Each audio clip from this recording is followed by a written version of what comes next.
Hi guys, എല്ലാവർക്കും apps of NizarBabuവിൻ്റെ മറ്റൊരു എപ്പിസോഡിലേക്ക് സ്വാഗതം. എൻ്റെ കയ്യിൽ നിന്ന് ഡ്രോൺ ഉണ്ട്. ഡ്രോൺ വെച്ചിട്ട് നമ്മളൊന്നൊരു പരീക്ഷണം നടത്താൻ പോകണം. എന്താണെന്ന് വെച്ചാൽ അവിടെ നിങ്ങളൊരു ടവർ കാണുന്നുണ്ട്, മൊബൈൽ ടവർ. ഞാൻ ജസ്റ്റ് ഒന്ന് സൂം ചെയ്ത് കാണിച്ചു തരാം. ഓക്കെ ഗൈസ്, അത്ര സൂമിങ് ഉള്ളൂ കേട്ടോ. മാക്സിമം സൂമിങ് ആണ് ഇട്ടിരിക്കുന്നത്. ഏകദേശം ഒരു കിലോമീറ്റർ അപ്പുറത്തായിരിക്കും അത്. അപ്പോൾ നമ്മൾ ചെയ്യാൻ പോകുന്നത് ഈ ഡ്രോൺ പറത്തിയിട്ട് ആ ഒരു മൊബൈൽ ടവർ റിവ്യൂ ചെയ്യാൻ പോവാണ്. ഇതിനു മുമ്പ് മലയാളത്തിൽ ആരെങ്കിലും ഇതേപോലത്തെ വീഡിയോസ് ചെയ്തിട്ടുണ്ടോയെന്ന് അറിയില്ല. നമ്മൾ ഡ്രോൺ വെച്ചിട്ട് പല പരീക്ഷണങ്ങളും നടത്തുന്നത് ഞാൻ പറഞ്ഞതാണ്. അതുകൊണ്ട് തന്നെ നമ്മൾ ഇന്നത്തെ റിവ്യൂ ചെയ്യാൻ പോകുന്നത് ആ ഒരു മൊബൈൽ ടവറിൻ്റെ കാഴ്ചകളും അതുപോലെ തന്നെ കുറച്ച് കാര്യങ്ങളൊക്കെ പ്രവർത്തനങ്ങളും അതിൽ അടങ്ങിയിരിക്കുന്ന സംഭവങ്ങളൊക്കെ ഞാൻ ജസ്റ്റ് ഒന്ന് നിങ്ങൾക്കായിട്ട് റിവ്യൂ ചെയ്ത് പറഞ്ഞുതരാം. അപ്പം എത്രത്തോളം എന്താ പറയുക, കുറച്ച് കാര്യങ്ങളൊക്കെ ഞാൻ പഠിച്ചതും സുഹൃത്തുക്കളോടൊക്കെ ചോദിച്ച് മനസ്സിലാക്കിയതാണ്. അപ്പോൾ നമ്മൾ ഈ ഡ്രോൺ പറത്തിയിട്ട് അതിൻ്റെ കാഴ്ചകൾ കാണാൻ പോവുകയാണ്. ആപ്സ് ഓഫ് NizarBabu എന്ന് പറയുന്ന യൂട്യൂബ് ചാനൽ ഇതേപോലെയുള്ള വ്യത്യസ്തമായിട്ടുള്ള വീഡിയോകളാണ് വരാറുള്ളത്. അതുകൊണ്ട് തന്നെ ഡ്രോൺ വെച്ചിട്ട് പല പരീക്ഷണങ്ങളും നടത്തണം എന്നുണ്ട്. നിങ്ങൾക്കറിയാവുന്നതൊക്കെ കമൻറ്റിലായിട്ട് അറിയിക്കുക. നമുക്ക് ചെയ്യാൻ പറ്റുന്നതാണെങ്കിൽ ചെയ്യാം കേട്ടോ. അപ്പോൾ നമുക്ക് ഡ്രോൺ പറത്തി ആ കാഴ്ചകൾ കാണാം.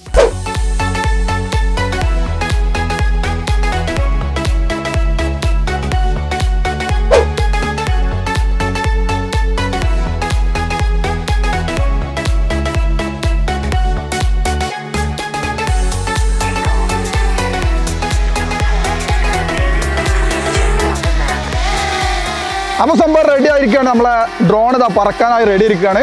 ഇനി ഇതിലുള്ള റെക്കോർഡിങ് കാര്യങ്ങളൊക്കെ നമുക്ക് ചെയ്യാം. ഓക്കെ, ഇപ്പോൾ നമ്മൾ റെക്കോർഡ് ചെയ്ത് തുടങ്ങിയിട്ടുണ്ട്. നമ്മൾ അങ്ങോട്ട് പോകാൻ പോവാണ്. ഏകദേശം ഈ ഡ്രോണിൽ കാണുന്ന കാഴ്ച ഉണ്ടല്ലോ, ഡ്രോണിൽ കാണുന്ന ആ ഒരു ഭാഗത്താണ് അതുള്ളത്. അപ്പോൾ നമുക്ക് ആദ്യം തന്നെ അങ്ങോട്ട് പറക്കാം. ഓക്കെ, അപ്പോൾ ഇങ്ങനെ പോയിക്കൊണ്ടിരിക്കുകയാണ്. നമ്മളെ ഡ്രോൺ ഏകദേശം അങ്ങോട്ട് ഇങ്ങനെ നീങ്ങിക്കൊണ്ടിരിക്കുകയാണ്. ഇതാണ് നമ്മളെ ടവർ കേട്ടോ. കുറച്ചടുത്തോട്ട് പോയേക്കല്ലേ. അപ്പോൾ അതിന് മുമ്പ് നമുക്ക് കുറച്ച് കാര്യങ്ങൾ ഇതിനെക്കുറിച്ച് ജസ്റ്റ് ഒന്ന് പഠിക്കാം. നമ്മൾ ആദ്യത്തിലൊക്കെ നമ്മൾ കണ്ടിരുന്ന ടവർ എന്ന് പറയുന്നത് കൂടുതലായിട്ടും വയർഡ് ടവറുകളായിരുന്നു കേട്ടോ. വയർഡ് ടവർ പറഞ്ഞാൽ നമ്മുടെ കോപ്പർ വയർ മണ്ണിൻ്റെ അടിയിൽ കൂടി ചെന്നിട്ടുള്ള ടവറുകൾ, മനസ്സിലായോ?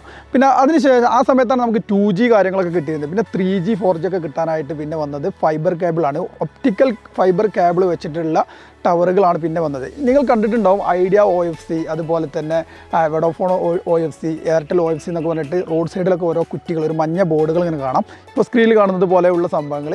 ഇതെന്താണെന്ന് വെച്ചാൽ ഒപ്റ്റിക്കൽ OFC എന്ന് പറഞ്ഞാൽ ഒപ്റ്റിക്കൽ ഫൈബർ കേബിൾ എന്നാണോ ഒപ്റ്റിക്കൽ ഫൈബർ കമ്മ്യൂണിക്കേഷൻ എന്നാണോ എന്നറിയില്ല. ഏതായാലും ഇത് രണ്ടിൽ ഏതെങ്കിലും ഒന്നാണ്. ഏതായാലും ഒപ്റ്റിക്കൽ കേബിൾ പോകുന്ന റൂട്ട് എന്നുള്ളത് അടയാളപ്പെടുത്തിയിട്ടുള്ളതാണ് സംഭവത്തിൽ.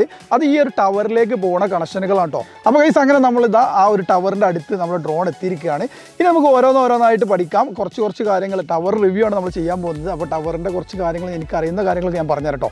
അപ്പോൾ ഇതിൻ്റെ ഏറ്റവും മുകളിലായിട്ട് കാണുന്ന ഈ ഒരു സംഭവം, ഇതേപോലെ ഒരു എന്താ പറയുക, ഒരു ട്രീയുടെ രൂപം അല്ലെങ്കിൽ ഇതേപോലെ കൂർത്തൊക്കെ നിൽക്കുന്ന ഈ ഒരു സംഭവം, ഇതെന്താണെന്ന് നിങ്ങൾക്കറിയോ? ഇതാണ് ഇടിമിന്നൽ ഏൽക്കാതിരിക്കാൻ വേണ്ടി ആ ടവറിൽ സ്ഥാപിച്ചിട്ടുള്ള സംഭവമാണ്. ലൈറ്റിംഗ് അറസ്റ്റർ എന്ന് പറയുന്ന ഈ ഒരു സംഭവം, ഈ മാർക്ക് ചെയ്തിരിക്കുന്ന സംഭവമാണ് ലൈറ്റിംഗ് അറസ്റ്റർ എന്ന് പറയുന്നത്. ഇതുകൊണ്ടുള്ള ഉപകാരം എന്ന് പറഞ്ഞാൽ ഇടിമിന്നൽ ഏൽക്കാതിരിക്കാൻ വേണ്ടിയിട്ടോ. ഇതുകൊണ്ടുള്ള മറ്റൊരു ഗുണം, നമുക്ക് സാധാരണക്കാരായ ജനങ്ങൾക്കുള്ളൊരു ഗുണം എന്ന് പറഞ്ഞുതരാം. കുറച്ച് മുമ്പ് കാലങ്ങളിലൊക്കെ നിങ്ങൾക്ക് അറിയാമെന്നറിയില്ല, കുറേ ഇടിമിന്നലേറ്റ കുറേ തെങ്ങും അതുപോലെ തന്നെ പനകളൊക്കെ നമ്മൾ ഇഷ്ടംപോലെ കാണാറുണ്ട്. ഇപ്പോൾ കുറച്ചിടയായിട്ട് അല്ലെങ്കിൽ കുറച്ച് കാലം, ഒരു 5-8 വർഷം അല്ലെങ്കിൽ 8-10 വർഷമൊക്കെ ആയിട്ട് നമ്മളത് വളരെയധികം കുറവാണ്. അങ്ങനത്തെ പനകളൊക്കെ ഇടിമിന്നലായിട്ട് കുറവാണ്, ഇല്ലയെന്നല്ല, കുറവാണ് എന്നുള്ളത് നമുക്കറിയാം. എന്താണ് അതിന് കാരണം എന്നറിയോ? ഇതേപോലുള്ള ടവറുകൾ വരുമ്പോൾ ഇതിൻ്റെ മുന്നിലുള്ള ലൈറ്റിംഗ് അറസ്റ്റർ വെച്ചിട്ട് ഇടിമിന്നലെല്ലാം അതിൽ എന്താ പറയുക, അതിലേക്ക് ഏൽക്കുകയും അത് ഒഴിവാക്കുകയും ചെയ്യുകയാണ് ചെയ്യുന്നത് കേട്ടോ. അപ്പോൾ ആ ഒരു സമയത്ത് നമ്മുടെ സാധാരണക്കാരുടെ തെങ്ങിൻ്റെയും അതുപോലെ തന്നെ പനയുടെ മുകളിലൊക്കെ ഏൽക്കേണ്ട ഇടികൾ ഈ ഒരു ടവറിൻ്റെ മുകളിൽ, ഏറ്റവും ഉയരമുള്ളതിലാണല്ലോ ഇടി പറ്റുക, അപ്പോൾ അതിൻ്റെ മുകളിലേക്ക് ചെന്നിട്ട് ഇടിമിന്നലേൽക്കുന്നു. അങ്ങനെ അത് എന്താ പറയുക, അത് സേവായിട്ട് പോകുന്നു. അപ്പോൾ അത് നമുക്കൊരു ഗുണമുള്ള സംഭവമാണ്. പക്ഷേ ഇതിന് ദോഷമുള്ള കുറേ സംഭവങ്ങളുണ്ട്. ഈ ഒരു ടവർ അല്ലെങ്കിൽ ടവർ വന്നിട്ട് റേഡിയേഷൻ കാര്യങ്ങൾ, മറ്റു വിവാദങ്ങളായിട്ടുള്ള പല സംഭവങ്ങളുണ്ട്. ഞാൻ അതിലേക്കൊന്നും കടക്കുന്നില്ല, എനിക്കതിനെക്കുറിച്ച് ആധികാരികമായിട്ട് നിങ്ങളോട് പറയാനും കഴിയില്ല.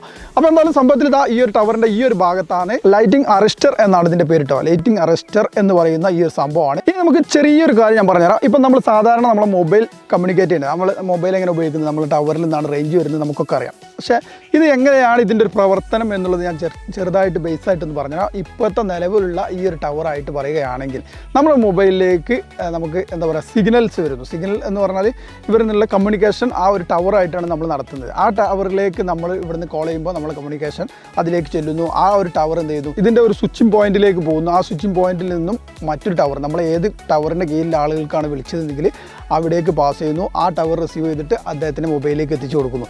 ഈ ഒരു സംഭവമാണ് ഇവിടെ നടന്നുകൊണ്ടിരിക്കുന്നത്. ഈ ഒരു സംഭവത്തിന് നമ്മളിപ്പോൾ ഇങ്ങനെ പറയുമ്പോൾ വലിയൊരു സംഭവമായിട്ട് തോന്നും. പക്ഷേ ഇതൊക്കെ എന്ന് പറഞ്ഞാൽ മൈക്രോ സെക്കൻഡുകൾക്കുള്ളിൽ നടക്കുന്ന സംഭവങ്ങളാണ്. പെട്ടെന്ന് തന്നെ എന്താ പറയുക, ഒരു സെക്കൻഡ് എന്ന് പറയാൻ പറ്റില്ല, അതിന് മുമ്പ് തന്നെ ഈ സംഭവങ്ങളൊക്കെ നടക്കും. അപ്പോൾ ഇത്രയും ഫാസ്റ്റായിട്ടാണ് ഈ ഒരു പരിപാടി നടക്കുന്നത്. ഇതിന് ഒപ്റ്റിക്കൽ കേബിളാണ് കൂടുതലായിട്ടും, എന്താ പറയുക, ലൈറ്റിംഗ് ആണല്ലോ. ഒപ്റ്റിക്കൽ നിങ്ങൾക്കറിയാമായിരിക്കും, ഒപ്റ്റിക്കൽ എന്ന് പറയുന്നത് ലൈറ്റ് പാസ് ചെയ്തിട്ടുള്ള സംഭവങ്ങളാണ്. ഏറ്റവും കൂടുതൽ വേഗത എന്താ പറയുക ലൈറ്റിങ്ങിനാണ്. ഇപ്പോൾ സാധാരണ നമ്മൾ ഇതിന് മുമ്പ് ഈ നമ്മൾ ടവറിലൊക്കെ വന്നിരുന്നതെന്ന് വെച്ചാൽ കോപ്പർ വയറുകൾ ഉപയോഗിച്ചിട്ടാണ്. ഈ കോപ്പർ വയറുകൾ ഉപയോഗിക്കുമ്പോൾ എന്താ വെച്ചാൽ സിഗ്നൽ വീക്കാവും, പല ജോയിൻറ്റുകളും മിസ്സായി പോകും. ഒപ്റ്റിക്കലിന് അങ്ങനത്തെ പ്രശ്നങ്ങളൊന്നുമില്ല. സാധാരണ നമ്മളെ കേബിളുകൾക്ക് നിങ്ങൾക്ക് അറിയാമായിരിക്കും, ഒപ്റ്റിക്കൽ കേബിൾ വരുമ്പോഴാണ് നല്ല ക്ലിയറും കാര്യങ്ങളൊക്കെ കിട്ടുന്നത്. അതുകൊണ്ട് തന്നെ 3G 4G ഒക്കെ നമുക്ക് കിട്ടുന്നത് കേട്ടോ. അപ്പോൾ ഇതേപോലെയാണ് ഇതിൻ്റെ ഒരു കമ്മ്യൂണിക്കേഷൻ നടക്കുന്നത്. അപ്പോൾ ഇതിൽ നമുക്ക് നടക്കുന്നത് പറഞ്ഞാൽ നമ്മളെ മൊബൈലിൽ നിന്നും അതിലേക്ക് ആ ഒരു ടവറിലേക്ക് കണക്ട് ചെയ്യുന്ന ഭാഗം എന്ന് പറയുന്നത് ഈ ഒരു ആൻറ്റിനയാണ്. ഇതിൻ്റെ പേര് GSM ആൻറ്റിനയാണ്. ഇത് ഈ നീളത്തിലുള്ള ഈ ഒരു ആൻറ്റിനയുടെ പേരാണ് കേട്ടോ ഞാൻ പറഞ്ഞത്. ഇതാണ് നമ്മുടെ മൊബൈലായിട്ട് കണക്റ്റ് ആവുന്ന സംഭവം. ഈ ഒരു ആൻറ്റിന വെച്ചിട്ടാണ് ഇത് എല്ലാ ഭാഗത്തും ഉണ്ടാവും. ഈ ടവറിൻ്റെ ഈ ഒരു ആൻറ്റിന വെച്ചിട്ടാണ് ഈ റേഞ്ചുകളെല്ലാം എല്ലാ ഭാഗത്തേക്കും സ്പ്രെഡായിട്ട് പോകുന്നത് കേട്ടോ. ഈ ഒരു ആൻറ്റിന വഴിയാണ് നമ്മുടെ മൊബൈൽ കണക്റ്റ് ആണത്. ഇനി ഇവിടെ ടവറിൽ കാണുന്ന ഈ ഒരു റൗണ്ട് ഭാഗം ഉണ്ടല്ലേ, ഈ ഒരു റൗണ്ടില്ല, ഈ ഒരു എന്താ പറയുക, ഒരു ഡ്രമ്മ് പോലത്തെ ഉള്ള സംഭവം, ഇതിൻ്റെ പേരാണ് മൈക്രോവേവ് ആൻറ്റിന. ഈ ഒരു സംഭവം എന്തിനാണെന്ന് വെച്ചാൽ ഇത് കുറേ കാണാം, നമ്മൾ പല ടവറിലും ഇതേപോലെ കാണാം. ഇത് വയർലെസ് ടവറുകളിൽ മാത്രമേ ഇത് കാണുകയുള്ളൂ. ഇതെന്താണെന്ന് വെച്ചാൽ അടുത്തുള്ള ടവറുമായിട്ട് ബന്ധിപ്പിക്കാനുള്ള സംഭവമാണ്. ഇതുമായിട്ടാണ് കണക്ട് ചെയ്യുന്നത്. ഈ ഒരു മൈക്രോവേവ് ആൻറ്റിന എന്ന് പറയുന്ന ഈ ഒരു റൗണ്ടിലുള്ള ഡ്രമ്മ് പോലത്തുള്ള ഈ ഒരു സംഭവമാണ് അടുത്തുള്ള മറ്റൊരു ടവറുമായിട്ട് ഇത് എന്താ പറയുക കണക്ട് ചെയ്യുന്നത് കേട്ടോ. ഇത് വയർലെസ് ടവറിൽ മാത്രമേ ഇത് കാണുകയുള്ളൂ. അതുപോലെ തന്നെ കൂടുതൽ ദൂരമുള്ള ടവറുകളാണെങ്കിൽ ഒപ്റ്റിക്കൽ കേബിൾ വഴി തന്നെ പോകേണ്ടി വരും. അടുത്തെന്ന് പറഞ്ഞാൽ ആ ഒരു ടവറും ഈ ഒരു ടവറും തമ്മിൽ കാണുന്ന ദൂരത്തിലുള്ളതാണെങ്കിൽ മാത്രമേ ഈ ഒരു മൈക്രോവേവ് ആൻറ്റിന ഉപയോഗിച്ചിട്ട് കണക്ട് ചെയ്യാൻ പറ്റുള്ളൂ. ദൂരമുള്ളപ്പോൾ ഒരു പ്രദേശം, ഇപ്പോൾ കൂടുതൽ ലെങ്ത്തുള്ള സ്ഥലങ്ങളാണെങ്കിൽ അവർ സാധാരണ ഉപയോഗിക്കുന്നത് നമ്മുടെ ഈ ഒപ്റ്റിക്കൽ ഫൈബർ കേബിൾ ഉപയോഗിച്ചിട്ട് OFC എന്ന് പറഞ്ഞ സംഭവം ഉപയോഗിച്ചിട്ടാണ് കണക്ട് ചെയ്യുന്നത്. അപ്പോൾ നിങ്ങൾക്ക് മനസ്സിലായി കാണുമെന്ന് വിചാരിക്കുന്നുണ്ട് അതിൻ്റെ ഒരു പ്രവർത്തനം. പിന്നെ അതുപോലെ തന്നെ ഇതിൻ്റെ താഴെ ഉള്ളതെന്ന് പറഞ്ഞത് ഈ താഴെ കാണുന്ന ഒരു ബോക്സും കാര്യങ്ങളും കാണാം. ഒന്ന് ജനറേറ്ററാണ്, ഇതിൻ്റെ കറണ്ടും കാര്യങ്ങളും കൊടുക്കാനുള്ള ജനറേറ്റർ. അത് ഡീസലും അതുപോലെ തന്നെ ഇലക്ട്രിക്കലും രണ്ട് കാര്യങ്ങളുണ്ട്. പിന്നെ മറ്റൊരു കാര്യം എന്ന് വെച്ചാൽ കൂടുതലായിട്ട് ഉപയോഗിക്കുന്നത് ഡീസൽ നമ്മളെ വണ്ടികൾക്കല്ല, കൂടുതലായിട്ട് ഉപയോഗിക്കുന്നത് ഇതേപോലെ ടവറുകളാണ്. 24 മണിക്കൂർ ഇങ്ങനെ വർക്ക് ചെയ്തുകൊണ്ടിരിക്കുന്ന സംഭവങ്ങളാണ്. അപ്പം കറണ്ട് ഇല്ലാത്ത സ്ഥലത്തൊക്കെ ആണെങ്കിൽ കൂടുതലായിട്ടും ഡീസൽ ഇതേപോലെയുള്ള ജനറേറ്ററുകളാണ് ഉപയോഗിക്കാറുള്ളത്. അതുപോലെ തന്നെ താഴെയുള്ളത് എൻ്റർ നെറ്റ്വർക്ക് യൂണിറ്റ് ആണ്. ഈ ഒരു യൂണിറ്റ് വഴിയൊക്കെയാണ് ഇതിൻ്റെ കണക്ഷൻസ്. പിന്നെ ഇതിനെറ്റ് എന്താ വെച്ചാൽ ഇതിൻ്റെ കേബിളും കാര്യങ്ങളൊക്കെ ഇതിലേക്ക് കണക്ട് ചെയ്യാനുള്ള സംഭവങ്ങളാണ്. പിന്നെ ഈ ഒരു ടവറിൻ്റെ മുകളിലുണ്ടോ, നമ്മൾ വിചാരിക്കും ഇതിലേക്കൊക്കെ കയറാൻ വളരെ പക്ഷേ ബുദ്ധിമുട്ടാണെങ്കിലും കൂടി ഇതിൻ്റെ സെറ്റിങ്സ് എന്ന് പറഞ്ഞാൽ നമുക്ക് മുകളിൽ പോയിട്ട് കടന്നുറങ്ങാനുള്ള സിസ്റ്റം വരെ, അങ്ങനെയല്ല ഞാൻ പറഞ്ഞത്, അവിടെ നിന്നിട്ട് റെസ്റ്റ് എടുക്കാനുള്ള എല്ലാ സംവിധാനവും, കാരണം അതിൻ്റെ വർക്കിനും കാര്യങ്ങൾക്കൊക്കെ കയറാനുള്ള സംഭവങ്ങളാണ്. അതൊക്കെ സെറ്റാക്കിയിട്ട് തന്നെയാണ് ഇത് നിർമ്മിക്കുന്നത്. പിന്നെ ഇതിൻ്റെ നിർമ്മാണം എന്ന് പറയുന്നത് പല കമ്പനികൾ ഏറ്റെടുത്തതിന് ശേഷം വളരെ പെർഫെക്റ്റ് ആയിട്ട് ചെയ്തിട്ട് ഇത് പല സംഭവങ്ങളിലൂടെ ഇത് കടന്നു പോകേണ്ട ആവശ്യങ്ങൾ. കാരണം വെച്ചാൽ ഇതിന് ടവർ നിർമ്മിക്കുന്നതുമായി ബന്ധപ്പെട്ട് വേറെ കമ്പനിയാണ് ഇത് ചെക്കിങ് ചെയ്യുന്നത്.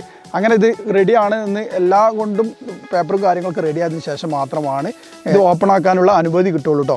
അപ്പോൾ വലിയൊരു സംഭവം തന്നെ. ഇതിൻ്റെ ബാക്കിൽ കുറേ ആളുകളുടെ അധ്വാനം ചെയ്തുകൊണ്ട് തന്നെയാണ് ഇതേപോലുള്ളൊരു ടവർ ഉണ്ടാക്കുന്നത്. ടവറിൻ്റെ കളർ നിങ്ങൾ ശ്രദ്ധിച്ചിട്ടുണ്ടാവും, വൈറ്റും റെഡ് ആയിരിക്കും കേട്ടോ. ഈ ഒരു വൈറ്റും റെഡ് എന്ന് വെച്ചാൽ അത് നിയമപരമായിട്ട് അങ്ങനെ തന്നെ ചെയ്യണം എന്നുള്ളത് കൊണ്ടാണ് ചെയ്യുന്നത്. പിന്നെ ഇതിൻ്റെ മുകളിൽ വരുന്ന ഈ ഒരു ഇൻഡിക്കേഷൻ ലൈറ്റ് എന്ന് പറയുന്നത് ഇതിൻ്റെ നിയമപരമായിട്ട് ഇതിൻ്റെ വിമാനം അതുപോലെ തന്നെ മറ്റുള്ള എയറിൽ നടക്കുന്ന പല സംഭവങ്ങളുണ്ടല്ലോ, ഹെലികോപ്റ്റർ കാര്യങ്ങളൊക്കെ, അതൊക്കെ എന്താ പറയുക ക്യാച്ച് ചെയ്യാൻ വേണ്ടി അത് അവിടെ ഉണ്ട് എന്ന് അറിയിക്കാനും വേണ്ടിയുള്ള ലൈറ്റും കാര്യങ്ങളൊക്കെയാണ്. അപ്പോൾ അതിൻ്റെ സംഭവങ്ങൾ അതാണ്. സിഗ്നലും കാര്യങ്ങളൊക്കെ നിങ്ങൾക്ക് മനസ്സിലാക്കാമെന്ന് വിചാരിക്കുന്നത്. ഒരു ടവറിനെ കുറിച്ചുള്ള ബേസിക് ആയിട്ടുള്ള സംഭവങ്ങളൊക്കെ ഞാൻ പറഞ്ഞു തന്നിട്ടുണ്ട്. പിന്നെ അതിലെന്തെങ്കിലും തെറ്റും കുറ്റങ്ങളും കാര്യങ്ങളൊക്കെ ഉണ്ടെങ്കിൽ പറയണം, കാരണം എനിക്കറിയാവുന്നത് ഞാൻ ചോദിച്ച് മനസ്സിലാക്കിയതുമായിട്ടുള്ള കാര്യങ്ങളാണ്. ഉണ്ടെങ്കിൽ കമൻറ്റ് ചെയ്യുക. അപ്പോൾ ഒരു ടവർ റിവ്യൂ നമ്മൾ നടത്തിയിരിക്കുകയാണ് ഗൈസ്. നമ്മൾ ഡ്രോൺ അവിടെ അങ്ങനെ പറന്നുകൊണ്ടിരിക്കുകയാണ്. ഇനി നമുക്ക് എന്ത് ചെയ്യാം, ഡ്രോണിന് റിട്ടേൺ വിളിക്കാം, മതി, അത്രയേ ഉള്ളൂ.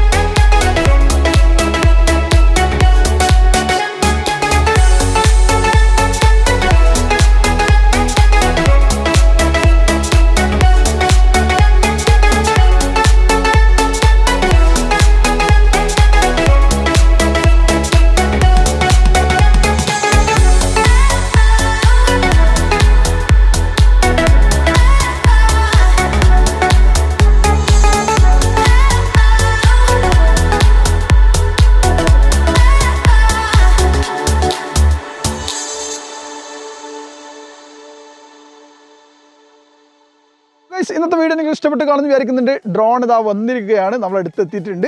അപ്പോൾ ഗൈസ് ഡ്രോണിൻ്റെ കാഴ്ചകളാണ് നിങ്ങൾ കണ്ടത്. ഡ്രോൺ വെച്ചിട്ട് നമ്മൾ ടവർ റിവ്യൂ ചെയ്തു. ഇനി അടുത്തത് എന്ത് ചെയ്യണം എന്നുള്ളത് നിങ്ങൾക്ക് തന്നെ സെലക്ട് ചെയ്യാവുന്നതാണ്. ഇതുപോലുള്ള വ്യത്യസ്തമായിട്ടുള്ള കണ്ടന്റുകളായിട്ട് നമ്മൾ ഹാപ്സ് ഓഫ് NizarBabu എന്നുള്ള യൂട്യൂബ് ചാനൽ നിങ്ങൾക്കായിട്ട് നമ്മൾ വരുന്നതാണ്.